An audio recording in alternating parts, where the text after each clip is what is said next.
Finals, right? Congratulations to all of you for competing this weekend.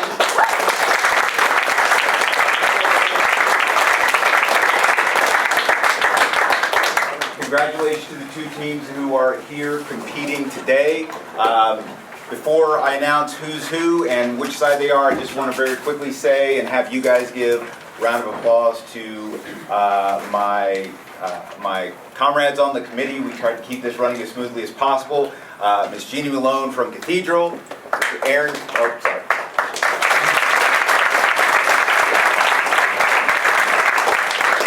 Mr. Aaron Smith from West Lafayette.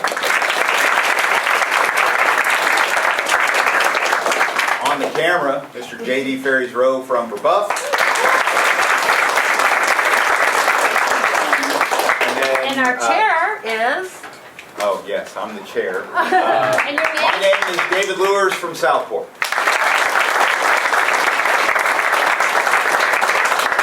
All right, so as all of you should know, the topic being debated is this House believes that local control is better for democracy than a strong centralized government, right? And arguing the proposition for this team from Penn will be Kevin Wu, Stanley Liew, Noah Shafer, Jawad Siddique, and Lynn Chung. Right.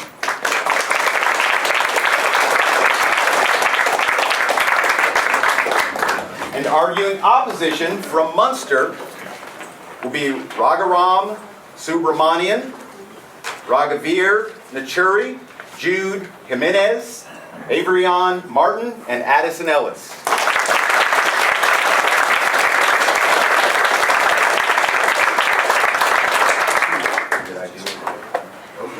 All right, so without further ado, I will get out of the way and let the judges get this rolling. Hello, everyone. Are my judges ready? Just 1 second, please. Yep, of course. Thank you.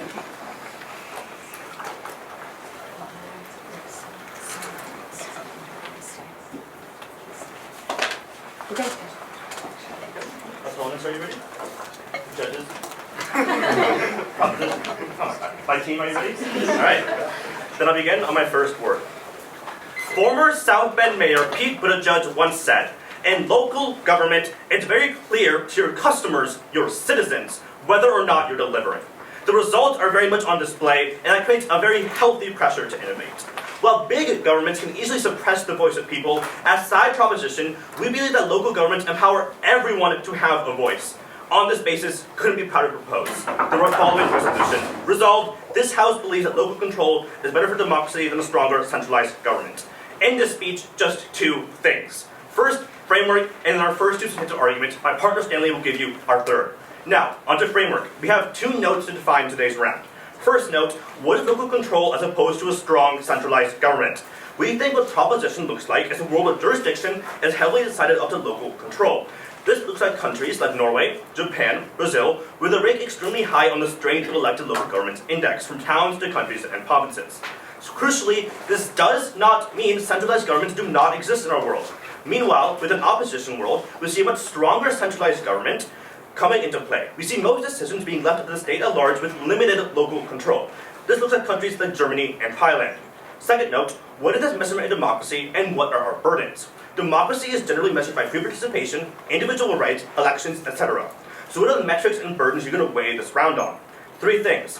Which side best promotes autonomy and participation? Which side ensures accountability and prevents corruption? And which side least exacerbates polarization? With that said, let's move on to substantive number one. Promote self-determination and autonomy. The thesis for this argument is simple. Local governments promote self-determination by vesting more autonomy in the people. Layer analysis number one, tailored solutions. Local governments are better at addressing community needs because they understand their own challenges the best.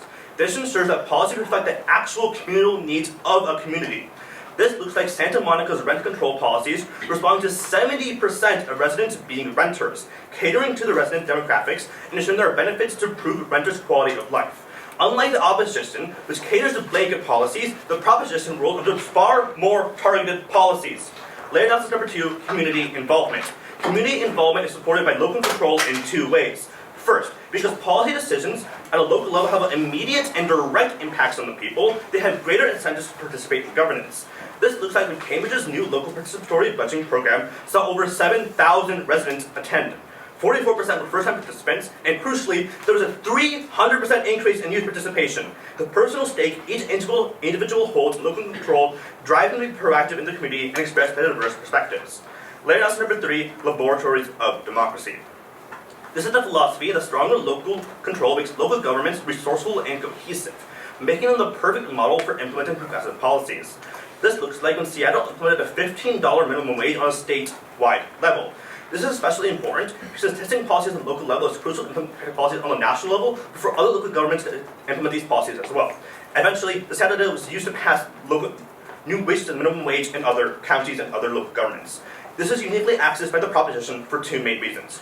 First, stronger local control leads to more local resources, making it possible to test complex but critical policies addressing climate change and poverty. 2, stronger local control leads to genuine policy participation. Policies being tested are more likely to receive resources. Having laboratories yield more valuable data that's used both locally and nationally to implement good policy is a good thing. 3 impacts on the substantive. First, democratic legitimacy. Since local control produces policies that better reflect the community's needs, there is a greater degree of governmental effectiveness. 2, autonomy. Yes. So you're basically saying that through a local government, you're going to have more effectiveness through policy. But because this good policy is only restricted to this small area, you see these benefits not access to more people. Right, so you look at a larger scale. So yes, when local governments on a larger scale are able to access the people and see what they need and see their solutions, we see these impacts on a larger scale. Second impact, autonomy.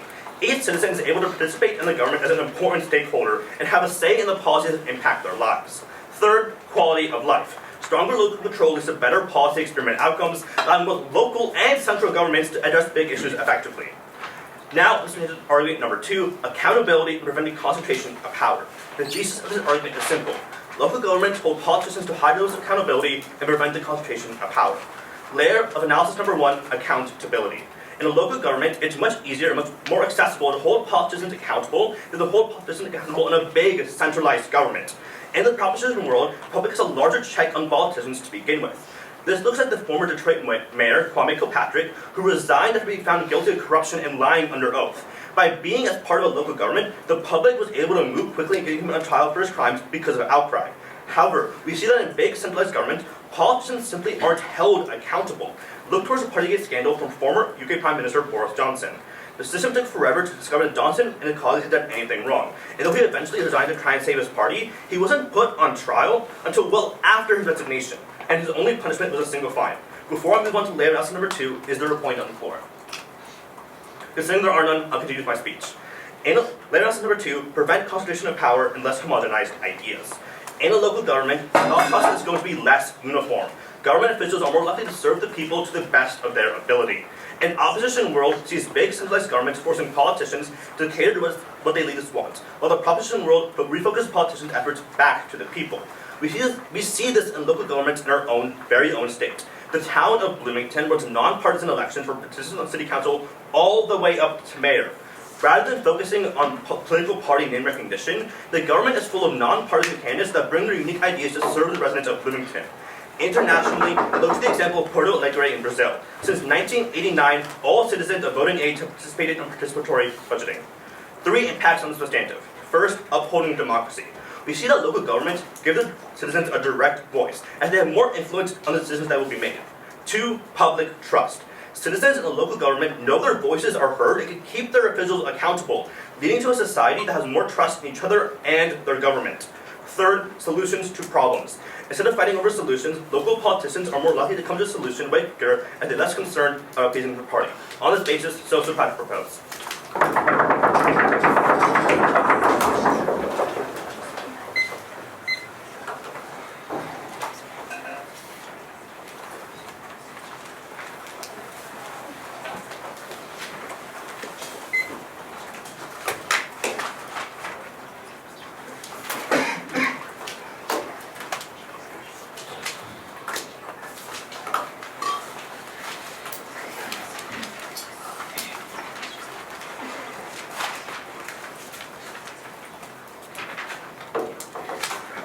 How are we doing today? Great.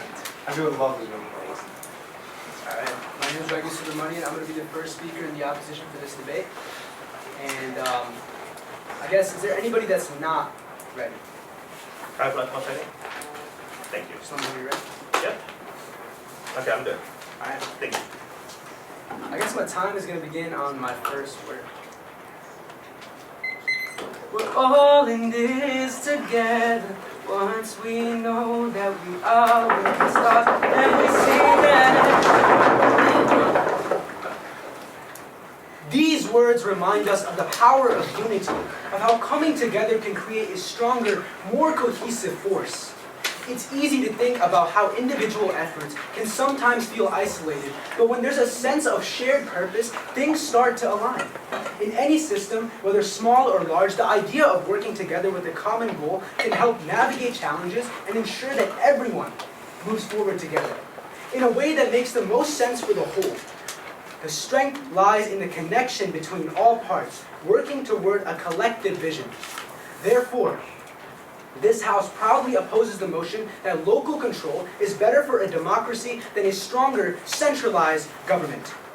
But before that, let's get into some key definitions before we move into our contention for today. We would define a local government as the authority to determine and execute measures within a restricted area and inside and smaller than a whole state from Britannica, centralized to be concentrated by placing power and authority in a central organization, also from Britannica. We would define the social contract, which is going to be key moving forward, as defined by political theorist John Locke as the obligation to obey civil government being conditional to the protection of the natural rights of each person.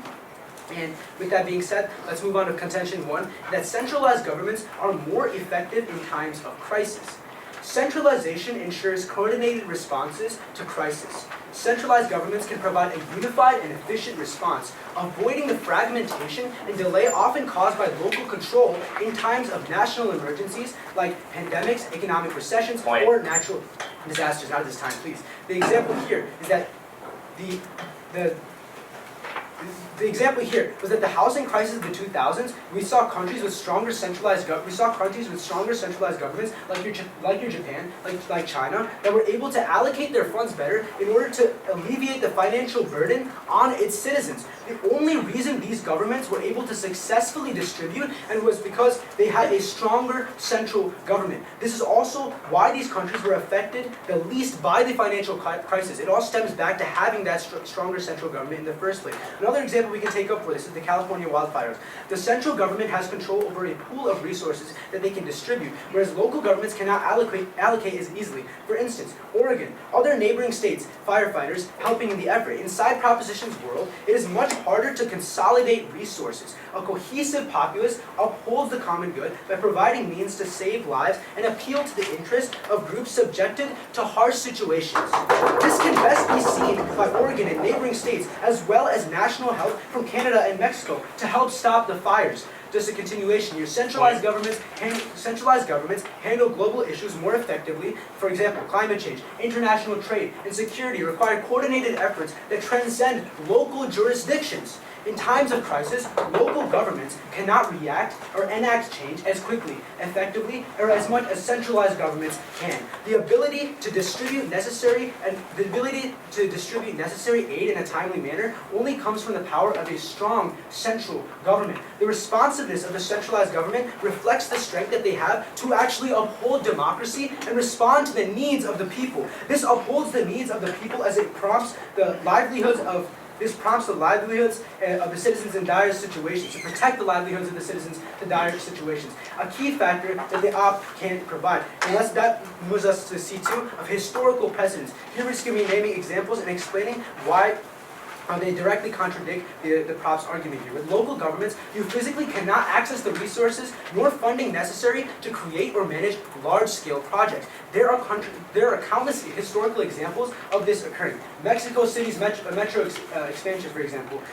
Issues within the local government led to administrative disaster of that project, and they could not fund the metro expansion. The impact is that the key lines were delayed, and this led to cost-cutting and oversight. Yet another example of how local governance failed was the high-speed high-speed rail India. The Indian government tried to finance part of the railroad, but local governments failed to consolidate funds, leading to immense delays and cancellation due to a lack of fund access. Jakarta flood management in Indonesia. Flood prevention projects were not able to successfully be built due to a lack of sufficient funding. The impact was that Jakarta still deals with the floods today, killing hundreds. This is real-world precedence, and this is not funded because of local governance. Yet another example is water supply in Cape Town. Local governments struggled to fund large-scale water supply and destination projects during the Day Zero water crisis due to limited resources and labor. The impact being the inability of local governments to provide the people's needs for the basic necessity of water during emergencies. However, I sense dissent. Wouldn't you say that the centralized government was at fault for getting to Day Zero in the first place? No, I would say that the centralized government was able to. The local governments in these cases were not able to provide the funds necessary for these metro lines, for these projects to actually need the funds to grow. Again, the local governments are just unable to capitalize on that, but now we're going to provide real-world examples of strong central governments being able to do exactly that. So with that being said, on the other hand, let's turn to examples of strong central democracies upholding, strong central governments upholding democracy, and this resulting in a more successful outcome. Examples, in France, the TGV high-speed rail system was successfully funded due to France's strong central democratic system of government, and this was able to coordinate labor funds and acquisition of land to successfully build the high-speed rail network. The impact of this was that this line became a global model for future HSR lines, only being successful due to that stronger centralized government. In the US, the Great Depression completely ruined the economy, livelihoods, and jobs. The main way that this was improved was through FDR's New Deal. Now, what was the reason this was possible? A single, centralized government. The impact of this was that central government allowed for the improvement of democratic ideals for the economic success. In Egypt, the Aswan High Dam was a project constructing a dam on the Nile River. This project was only possible through the allocation and funds provided by the centralized government. The impact here was that you got clean, renewable hydroelectric power supporting agriculture, which led to $4.9 billion per year. Now, you may think that this has nothing to do with democratic values, but the essence of democratic ideals, for example, the access to natural rights, this directly ties back to Lockean theory. The centralized government that is stronger is going to be able to protect the natural rights of the people better. This is going to lead to increased economies. Protected time. This is going to lead to increased economies and ultimately much better than what we see on their side of the house. They will not be able to guarantee that. Now, every citizen of a democratic country has the natural right to benefit from large-scale projects. But as we outline here, local governments simply cannot provide the simple essentials. For example, water, transportation, while central governments can ensure that these democratic ideals are not only met, but also exceeded. And you know what? I love to travel, and I've been through the 7 C's. But you know what my favorite C is? I love efficiency. And strong central governments guarantee efficiency. That is precisely why we need to stand in firm opposition of this motion. Thank you.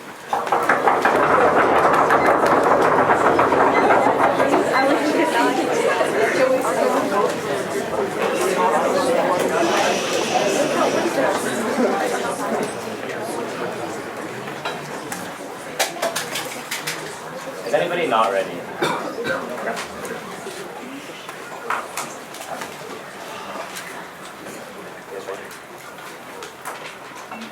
Side opposition lives in a utopia where every single centralized government makes the best decisions for every single person in their country.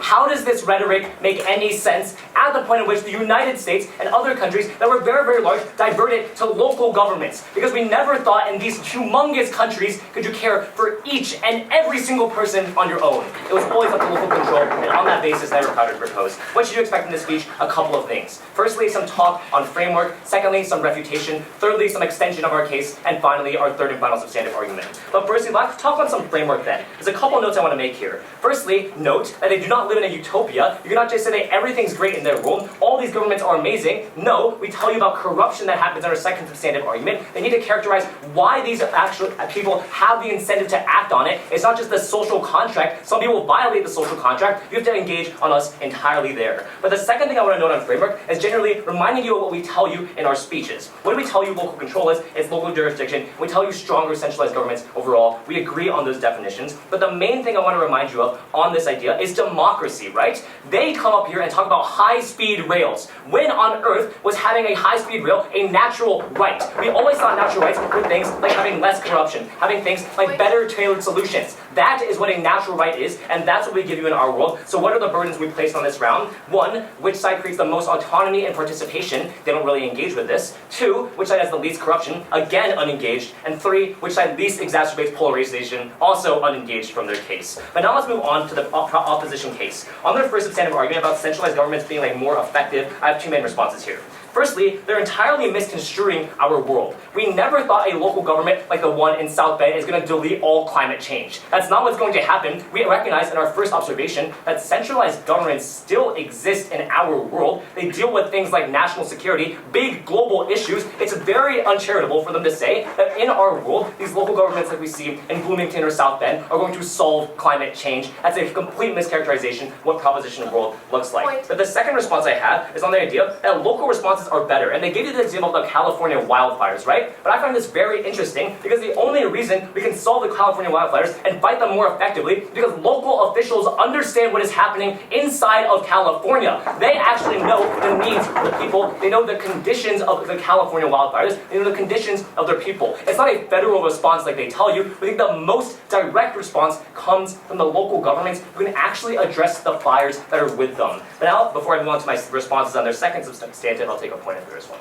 Okay, basically you're up here saying that, oh, yes, centralized government is a utopia and they're always going to act in best interests of their people. Then how do you explain Hammond passing a referendum, decreasing the amount of money they have funded for their school system, an actual right that they have on a local government level? No, I said centralized governments aren't utopias. What are you? I'm not sure what that point was really saying. Addie, thank you for the point though. Let's move on to their second substantive argument about historical precedents, okay? 5 responses here. My first response is the idea of projects. Once again, we don't think it's only projects that dominate democracy. There are things like participation. Participation is not unique to project. There's things like policy. You can't just say high-speed rail is going to be so unique to this. The second response I have is on the idea of failing consolidated funds and high-speed rail that they talk about. This is not democracy overall. We think democracy is far more exclusive, and we outline that in our burdens, which go unengaged in the Op 1. We tell you it's a couple of things, like participation, less corruption, and less polarization.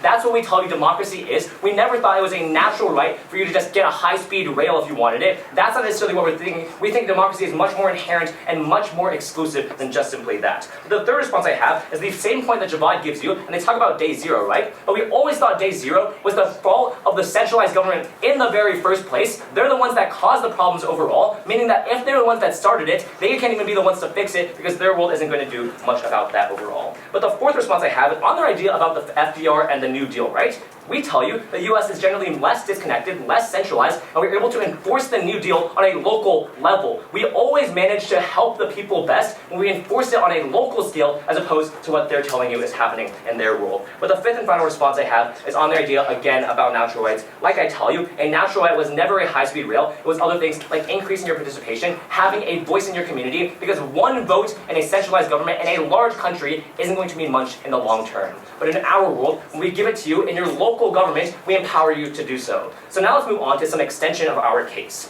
What do we tell you in our first substantive argument then? We tell you we promote self-determination and autonomy because we have 3 layers. 1, tailored solutions. 2, community involvement because you have the ability to help and sustain your government. And 3, laboratories of democracy. Addie asked Jawad a point in his first speech, saying that we cannot implement these policies locally on a national scale, and she's probably going to come up here and say it again. But we tell you in our 3rd layer of analysis that laboratories of democracy is what lets us do it on a national scale. Because Seattle implemented a good policy on the local scale, laboratories of democracy, other communities saw that, and it's now being implemented on a national scale. These government policies actually go nationwide. That's the extension I'm giving you in our 3rd layer analysis. But now onto the 3 impacts we had in this argument. Basically, we tell you democratic legitimacy, 2, autonomy, and 3, quality of life. We allow these people to participate in the government. But what's the second substantive we give you in this debate? We talk about accountability, preventing corruption of power. 2 layers we gave you were 1, generally accountability because we have larger checks on power overall. In their world, the utopia is not the utopia they think it is. There's going to be a lot of corruption. There is corruption, and we tell you that with our example of Boris Johnson. They have to engage with this. But the second layer we give you is preventing concentration of power. And first, we have 3 impacts. 1, upholding democracy. 2, public trust. 3, solutions to problems. But I'd also like to add that in their their world, if they have a very strong centralized government, there is a slippery slope to authoritarianism when they allow one singular entity to control the entire nation. This is another impact you have to keep in mind, and we're going to extend that down the line. But for sure, I'll take you. If you're clearly saying, as you've already said, that in your world you can have a centralized government and a local government at the same time, why would that not apply on our side of the house? We tell you that sure, you guys can have local governments, we can have centralized governments. Most of your power is in the centralized government. Most of our power is in the local government. That's what we tell you, but that doesn't engage with the analysis that I gave you. But the reason I mentioned that is because there are issues like national security and climate change that have to be addressed on a global scale that are literally inherent to a centralized government. That means it has to exist in our world, because a world where we don't have a centralized government looks like like the ancient times in Greece where they had Sparta and then Athens just fighting each other like city-states or whatever. That's not what actually happens in the real world. Centralized governments still obviously have to exist. But now let's move on to our third and final substantive argument, people over parties. The thesis of this argument is that because in a local government, people are more connected, understand one another more, like your intro, and therefore decrease polarization. 3 layers here. 1, prioritizing local needs. Essentially, in a local government, the lines between right and left are blurred because everyone only has one thing to focus on, the community. This differentiates from sub 1 because it inherently focuses on the people's needs and perceptions of one another. Here, people understand that those around them face the same issues and thus are less inclined to go by partisanship. This looks like school board elections, where people run unaffiliated with a party. Here, each member is solely focused on the education the students in the area receive, disregarding political viewpoints. The second layer of analysis is that everyone works together here. In this case, local governments foster collaboration amongst people for community betterment, reducing polarization. This is like community-led disaster recovery, where local governments often coordinate with community members to rebuild after natural disasters, like we see in Hurricane Harvey. The third layer here is that centralized governments lead to an us versus them mentality because people are pushing their own agenda that they deem best. The 2 effects here are simple. 1, lessening polarization in our world by focusing on local needs, and 2, enhancing unity when people prioritize shared challenges. And for all these reasons, never prouder to oppose. Just a reminder to spectators, you cannot whisper to one another, because I can hear you and it's distracting from what is being said. So be silent, sure with your knocks, but not with your whispering.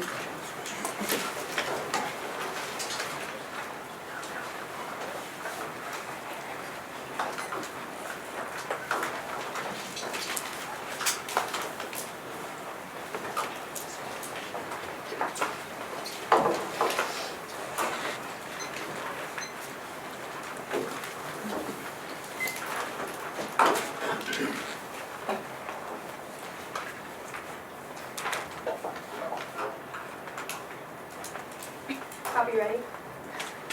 Team? Panel? Spectators? Okay.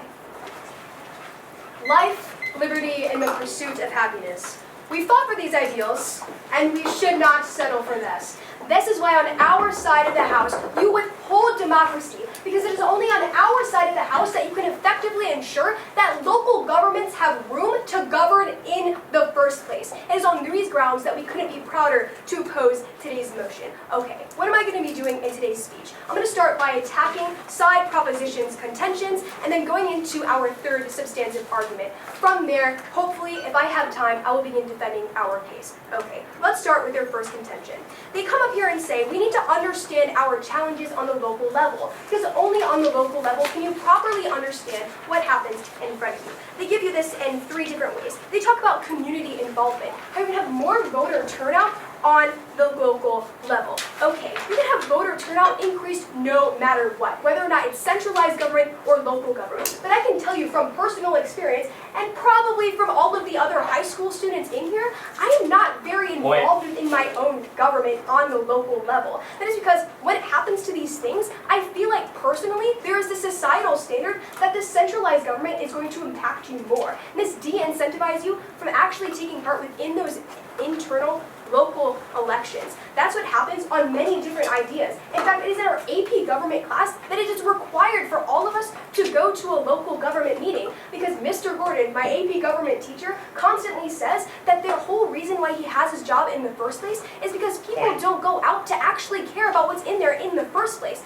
But why don't we look at this on our side of the house? But first, I'll take it. So I just want to really quickly, for the judges, I just want to quickly limit you to our actual analysis we give you on local participation. Look to our Cambridge example, where there were 7,000 resident attendees and 300% increase in participation.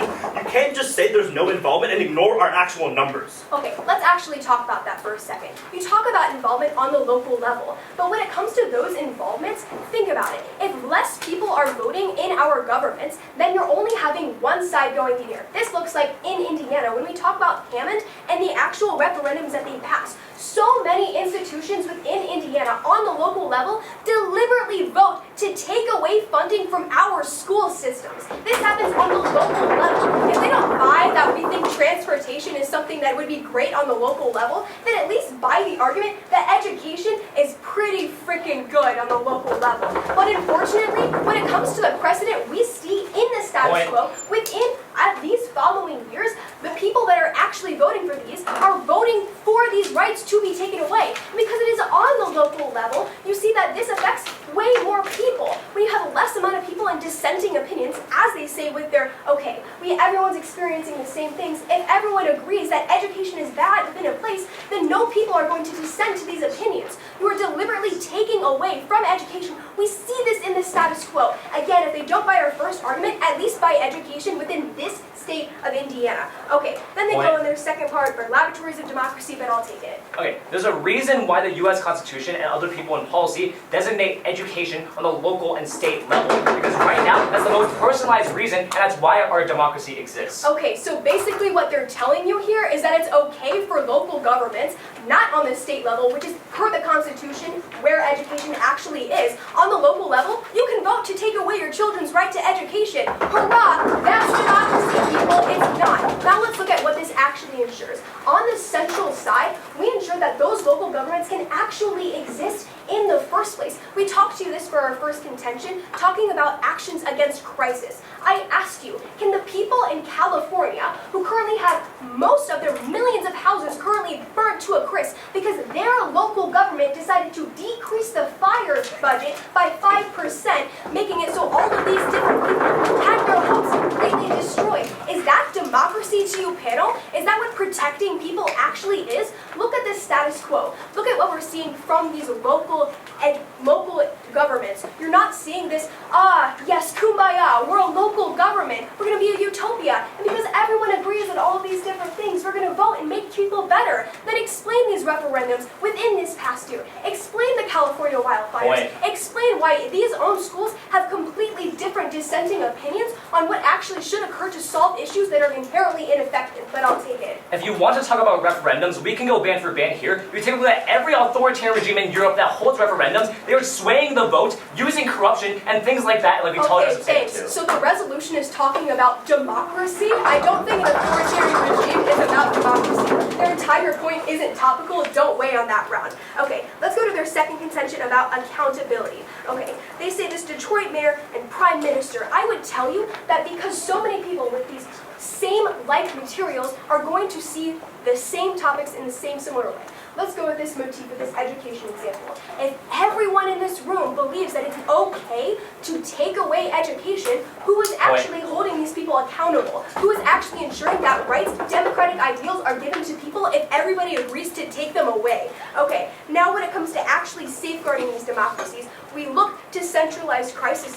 We show you within the California wildfires, it wasn't because California stepped up and gave everybody the ability to put out all of these wildfires. No, they had people that had to be shipped in from Mexico into Canada to actually fight these abilities. I don't think if Munster, Indiana is going to be set on fire, Canada is going to come and save me. That's not what's going to happen in your local governments. That's not what we're protecting democracy from. You don't see the safeguarding of democracy on their side because they are inherently ineffective in actually doing so. Okay, but now I'm going to go into our third contention titled Local Governments Create Division, but I'll take it. Okay, if we want to talk about the idea of LA fires, at our very worst ground, if the people in some place want something to happen, they should let it happen because that's what democracy is. Okay, I would say that because you're talking about safeguarding natural rights which occur in a democracy and outside of a democracy, I don't think people should be able to vote other people's rights away. I don't think that's actually democracy. I think that's actually net harms on your side.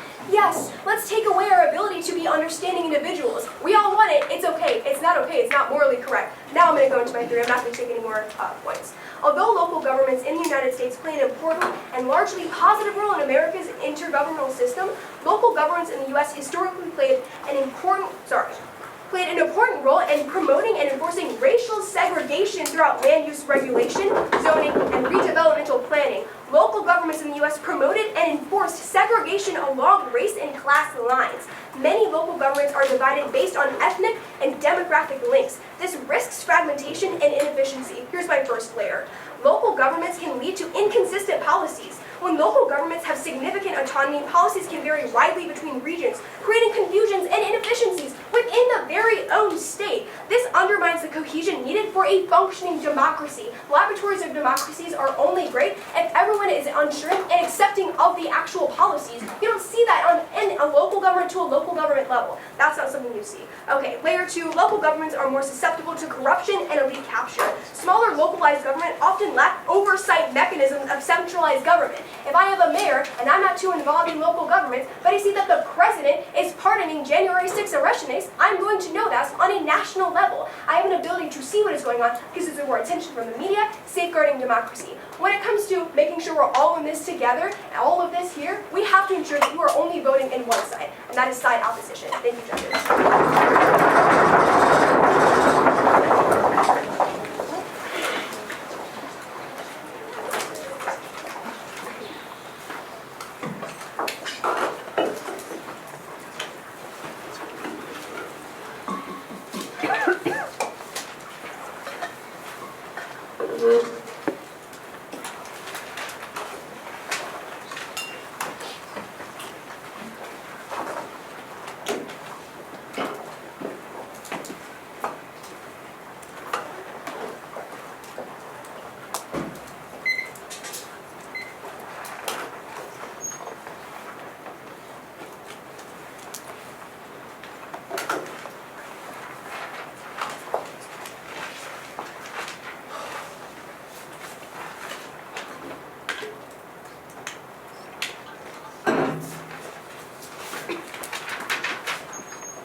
My name is Shafer. I will be the Proposition 3rd speaker. Is anyone not ready?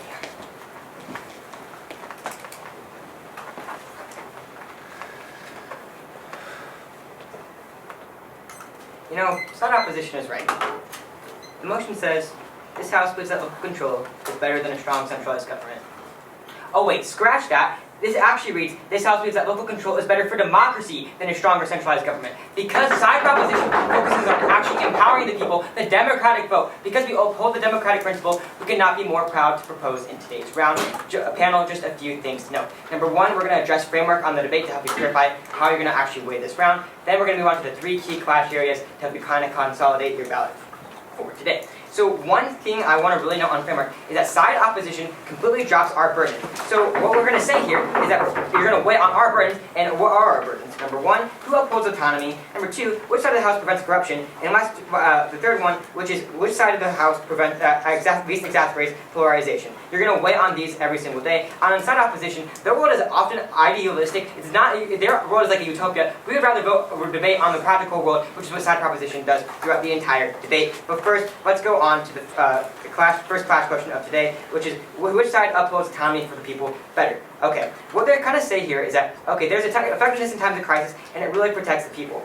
2 responses here. Number 1 is not particularly true. The U.S. nationwide response on COVID-19 was bad. We saw that local governments was actually better, and it was better because it gave people a voice to how to respond to the COVID-19 pandemic better. We saw that there was actually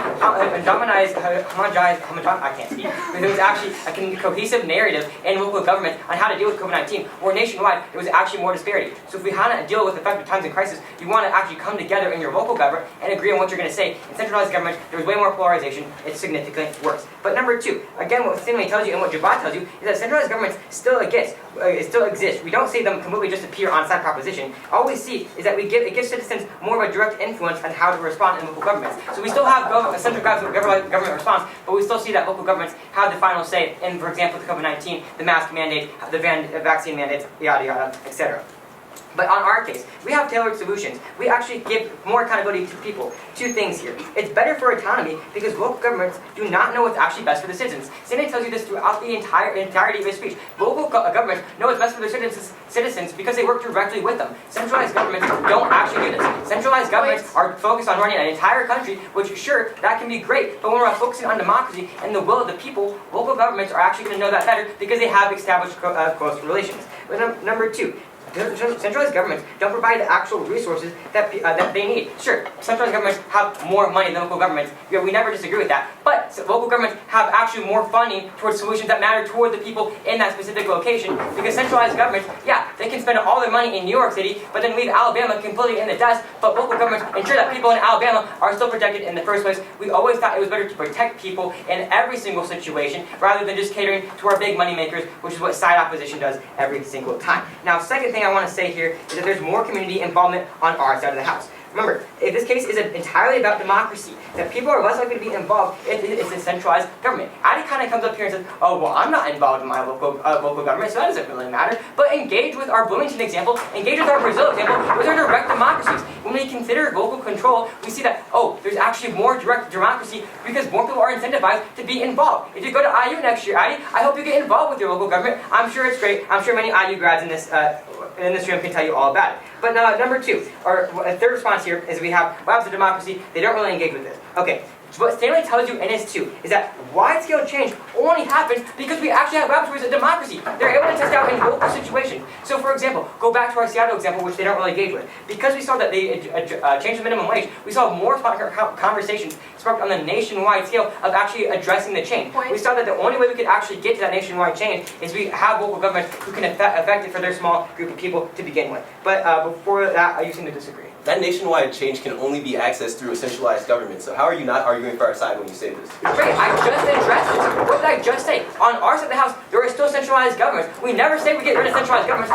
We still have centralized governments, but we have local governments. We're better for democracy because we have people actually making those decisions which can be implemented on the larger term scale. Now, the second thing here, the centralized governments are really hard for everyone to have their voice heard. We don't see, that's not really good at all. But the second clash area is historical accountability. Okay, basically, their entire second substantive is a long list of examples about high rail is good and long-term investment, yada yada, great. Okay, long-term investment, sure, I'm going to have one response to this. We want to actually focus on the people, not just rich states. Again, go back to what I told you about the U.S. focusing on like rich states like Texas, Florida, California, and not focusing on like smaller states or poor, like us Hoosiers, Mississippi, etc. We want attention, and if we have local government, we ensure that us Hoosiers still have a voice, and we don't get outshone by just Californians who just have everything. But number 2, they have a huge lack of funding argument and say, oh, well, we don't have money. But as Stanley tells you in a point, there is a reason that school policy is made by the states because these local governments actually understand what's better for their people. They understand what their kids need to be taught. And because we see that local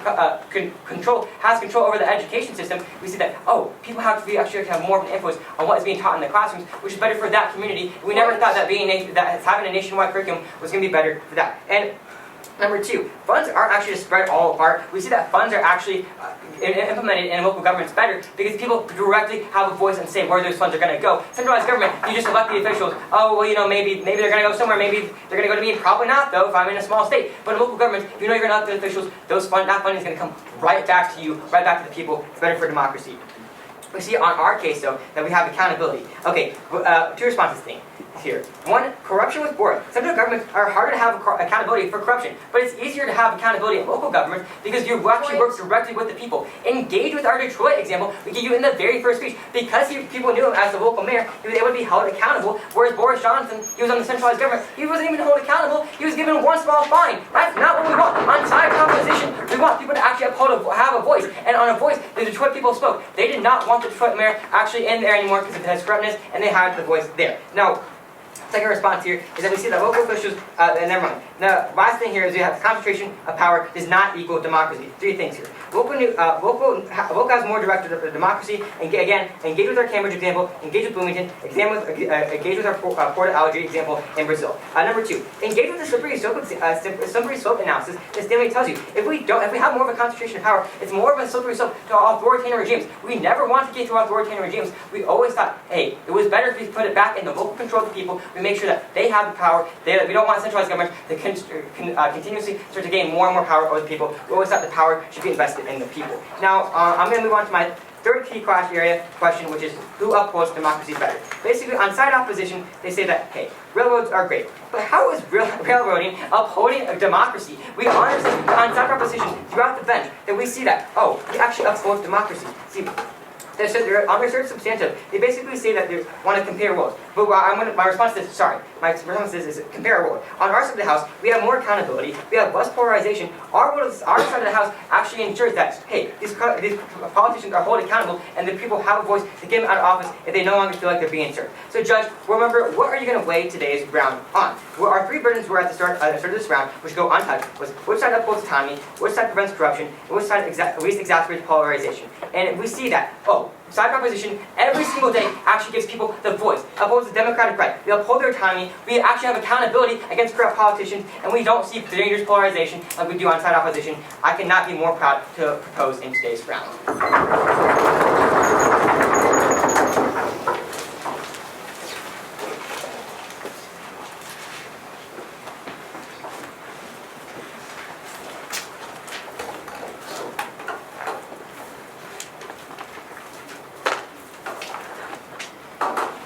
Alright, yeah, is my side ready? Opposition ready? Spectators, are y'all ready? Before I begin, quick off-time roadmap. First part of my speech, I will address their burden, 3 parts of the burden. After that, I will go and attack their contentions, and then with the time I have left, I will defend our own, starting with attacking their burden. So they say that we need to address 3 things, which is autonomy, preventing corruption, and least polarization. And I say I will address all of those in my speech. But before I begin, I want to tell you one thing. What is necessary for a flourishing democracy? Majority rule with minority rights. With respect to minority rights, and we see on our side of the house, that's the only way we can get it. Alright, let's get into it. So their first contention is promote self-determination. They say that the community understands what they need the most, and they can make like laboratories of democracy where they can test things out and expand it to the national scale. And I've asked in a POI, well, don't you need a centralized government to actually access these? And they agree. So in our side of the house, what we're debating on, which they've said themselves, is a centralized government, more centralized government, or more localized government. We, on our side of the house, actually have these laboratory of democracy because we can access their goals by having a larger central government, right? If you want to implement a railroad system and test out in like a local government, the only way you can access that is with a strong centralized government. Okay, you don't engage with our first 2 layers of analysis throughout this entire debate, which tell you that we increase autonomy and participation through community involvement and letting you be involved. Please engage with that, but it's already too late because it's the op block. Okay, well, I was going to get to that later, but let's talk about the increasing community engagement. With what I said with majority rule with minority rights, with what I was saying there, with what Addie was saying, with people being able to basically vote people's rights away. We see this in education, but as I was going to get to in my third, which I'll actually get to later, so trust me, I promise I will get to that, alright? But anyway, what we see is that the only way you can access the goals that they want to in their first contention is by having strong centralized governments. The same framework that they say, no points at this time, the same thing that they say where it's like, our side has to argue for more of a centralized government and less of a localized government, they have to argue for more of a localized government and less of a centralized government. When they have these laboratories of destruction, or democracy, the only way they can access that is with a strong central government. And we give you the examples of that. We tell you, look at France. We tell you, look at FDR's New Deal. Alright, now let's look at their second condition, which is accountability. We can tell you that these local governments are more susceptible to corruption and elite capture. Smaller, localized governments often lack the oversight mechanisms of centralized governments, making them more vulnerable to corruption and influenced by powerful elites. Now, let's look at an example. Look at the Bihar flood relief scandal in 2007, which saw mass embezzlement of funds meant for disaster relief into personal pockets, exposing the flaws in allocation. They tell you multiple times that, oh, we can use these funds in local governments more effectively. But again, these local funds, when they go out through investment, aren't caught in the time, whereas in the central government, there's more media coverage, there's more eyes on it, so we get more press, and we get more journalists, and we can actually expose what they're doing with these funds. I'll take your point. So So you can play example tennis all the time. We give you the example of UK Prime Minister Boris Johnson, which this took forever to actually find his wrongdoings in a centralized government. We can give you example tennis all the time and get to our actual analysis here. Okay, like I said with the analysis, when it's a local government, there's less eyes on it. When there's a centralized government, you get press, you get bureaucracy. We got checks and balances all in the centralized government. In the local government, again, the main problem with the localized government, no, not at this time. The main problem with the localized government is that you are basically able to vote away rights, and you are basically able to not have these checks and balances, all right? And that is why your accountability point doesn't really make sense, because centralized governments are able to be more held accountable because, again, of the press and of the media and because of the checks and balances in our bureaucracy. Let's look at your third contention, which is people over parties, right? You say that when there's local governments, people are more community and they are cooperate together, and there's less polarization. I'm addressing your polarization point, and I'm addressing with your voter turnout point. In our third contention, we tell you that localized governments create division. They create division on the basis of class, race, and economic. So let's say you're a certain ethnic group, and you're the minority ethnic group in a certain country or state. There's less polarization. They all agree on something. They basically have the power to vote out of your favor, and you don't have anything to fight against them.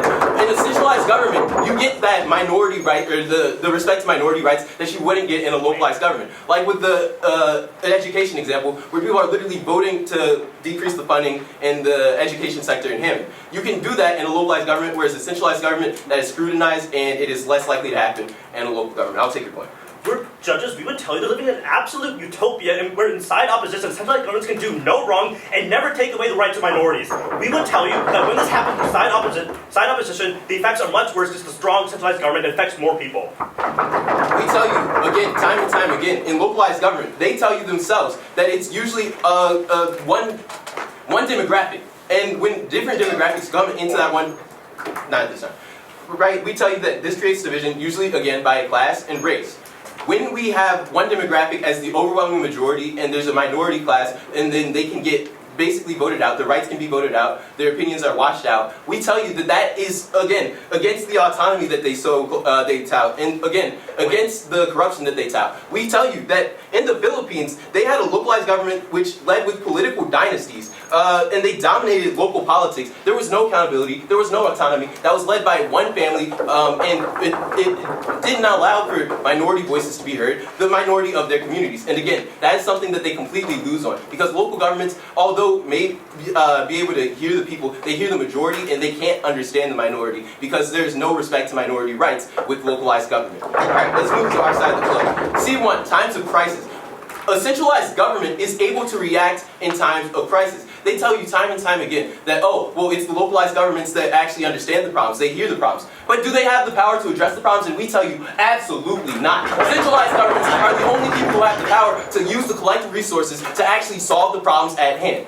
I'll take your point. This is why we think that there are still centralized governments in our world, still local governments in their world, because there's no way Bloomington is going to address climate change. We already agree with that. We think it's very abusive to say we don't even have a central government in the first place. I'm not saying we don't have a central government, but to address these problems, you need to have a strong central government. To understand the problems, you don't need a strong local government. You don't need an inherently strong local government to understand, oh, this is impacting my community. What they're arguing for is literally our side. I've been talking about their framework this entire time. A strong central government, a weak local government. You get all the impacts that they want on our side of the house. You can't debate that. They've been saying what we want this entire time, and if you can't see that, Judge, I don't know. Their second contention is historical precedents. What we're saying isn't just random stuff. We have stuff to back it up. We tell you about the high-speed rails. Okay, sure, high-speed rails aren't necessary for life, but it's something that we can use to make the economy, boost the economy. It's just something, a project where you can actually mobilize the government, right? With localized governments, you don't have that amount of power. Sure, you can do small local community projects, but if you want to actually get stuff done around the country, you got to look at a centralized government. And that's what we say on our side of the house. Look towards the example that we gave to you in the one. Now, let's tell you about our third constitution, which is create divisions. I've talked about this before. But again, on their side of the house, they have majority rule with absolutely no respect to minority rights. Our side of the house, again, holds people accountable and actually takes into account minority rights. And because of that, if you respect minority rights with majority rule, you gotta vote for you gotta vote for our side of the house. If you think, yeah, wait, that's about it.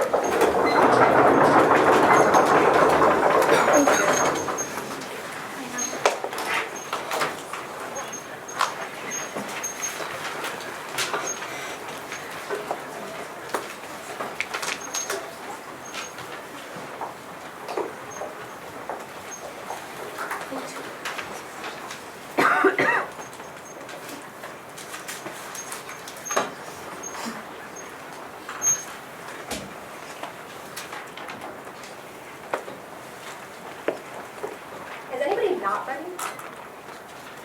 Okay, my time will begin on my first word.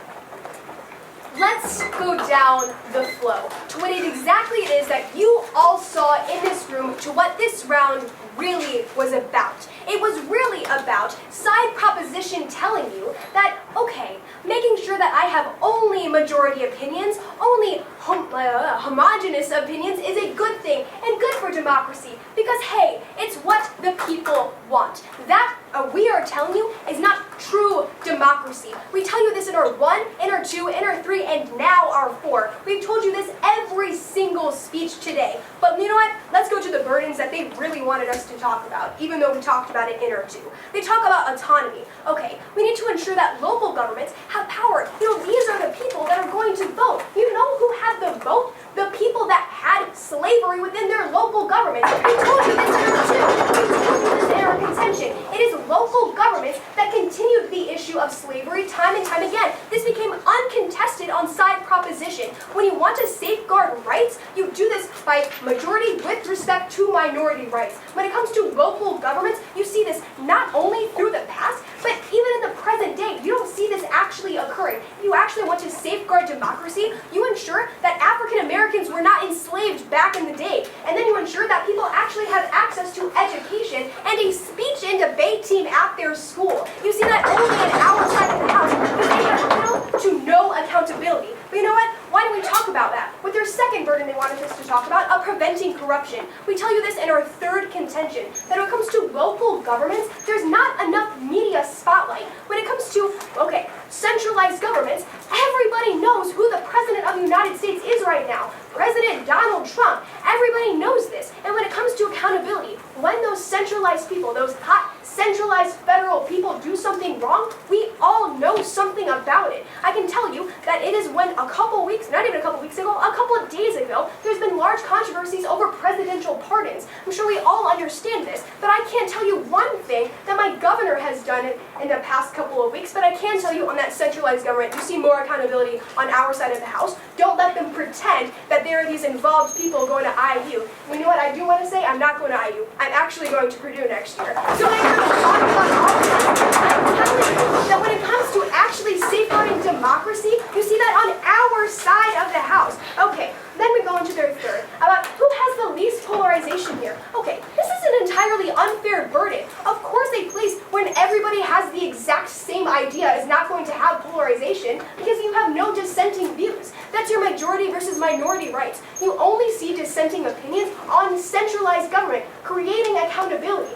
Like we showed you in our second contention, how it was local governments that continued ensuring racial segregation and all of these horrible things. You see that they do not actually respect democracy, not only back then, but today. But okay, let's talk about our case. We show you on our side of the house, we ensure that local governments can actually have a place in society because we have a great way of actually addressing these climate changes and all the things that they say that, oh, Bloomington can't do these climate change things. But what we tell you is that it's up to local governments to continue that agenda, to continue, okay, we're going to do what we can to do climate safety. But we tell you, from our like Puerto Rico example, from our Puerto Rico example, that people that want to do these specific things don't actually do it because they're not held accountable. We fulfill all three burdens that they have provided us and some. So when it comes to who we vote in today's round, we vote our side because we're the side that actually safeguards democracy. Thank you.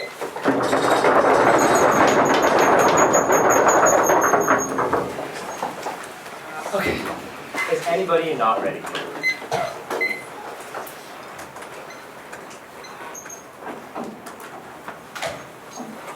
Since their very first speech, they never actually engaged with our analysis we've given you. We've always told you that there's certain things that are true. There's incentives in local governments. They just say, nah, you guys are all the same. You guys are not all the same. We are all not the same. We think that there is incentives. Please engage with our analysis because it's the Prop 4. It's already too late for that. This speech is going to be the most important speech in this round. It's going to be showing you why you're voting for side proposition very, very clearly. So I urge that you listen, please. Firstly, I want to talk about some key strategic mistakes they just made. They were very abusive in their op block 0304 and came up with like 3 new examples of slavery, Puerto Rico, and more, and started addressing our actual analysis in this op block. This is very uncharitable for us because in World Schools Debate norms, we always thought you can't bring up new arguments in the op block or you can drop a lot of what they say here. But now to move on to the relevant stuff of this debate, the 3 major voting issues that are our burdens that are showing you why you're voting for side proposition every single time. First voting issue is on autonomy/participation. They say their world fits the need, and you don't have to give the local people the voice to fit the need. And they say that local governments are too uniform. 3 things you're writing on your RFD for why you're voting for proposition. 1, they never engage with our actual first 2 layers of analysis on you have incentive to participate. They have better tailored solutions to you. That's inherently what has happened. You cannot just ignore our examples analysis, sound great, say amazing things. You guys are all great speakers, but there's still actual analysis you have to engage in on our level. We tell you that there's actual things that happen on the local level. In Cambridge, in other areas, you have the incentive to participate. That autonomy and participation was very, very crucial to our case and dodged by their side. But the second reason we win this argument, the second thing you're writing in your RFD, is that central governments do not understand the needs of every single person in their country. I do not understand the needs of every single person in America, but I definitely better understand the needs of the people in my community because I understand them more. That's the analysis we've given you, and I'm so unclear into how this got ignored by side opposition. The third thing we went under this is labs of democracy. They kind of engage with this and collapse on this, but this wasn't even our biggest point of the substantive, but I'll still address it. The impact we tell you here is that we have it on a national scale. The impacts go national because we allow that to happen, but it wasn't super relevant, so you don't have to flow that through on either side. The second voting issue on this debate is on corruption. They say very, very late in the op block again that you have more checks on corruption in their world because you just have public accountability. Okay, firstly, once again, very late, very abusive, but second reason why we win this debate is that even if we're winning, even if this is true, let's engage them on their highest ground. Their world has public checkback, our world has personal checkback. Because we always thought it was better for you to know the person that is in charge of you so you can hold them personally accountable. Personal checkback was always more effective because you understood the leader even further. Better than public checkback because that doesn't always lead to things. Public checkback never worked on Boris Johnson, but personalized checkback works on Detroit. We always thought this would happen. This flows through entirely. But now let's move on to the final reason we win this debate, and the final voting issue is going to be on polarization. This is essentially their substantive 3 versus our substantive 3. Okay, once again, 2 things you're writing in your RFD and 2 reasons why we win this argument. Firstly, like we tell you, we know the people in our community more, so we allow them to create better polarized groups overall. We don't think this is just homogeny, because homogeny is not what happens in local communities. There's so diverse ideas, so diverse ethnicities, so diverse minorities. That still happens. How can we just say in every local community, everyone's the same? I don't see why this rhetoric makes any sense at all from side opposition. But the second reason why we win this polarization point is that they contradict themselves. Addie comes up here and says, we're very abusive. But their third substantive argument was literally how division works in local governments. They literally engaged on polarization and now go back on it in their next speech and say, nah, we good. That's not how it works here. If they want to engage us in polarization, go through with your substantive 3 on division in local governments. You contradict yourselves by saying there's polarization in your sub 3, and then say the government is all homogenous later down the line. This lack of clarity is particularly condemning for their side. Because of all 3 voting issues, because we give the people to have power over the local governments and the people that make the decisions for them, never powder to propose. Thank you.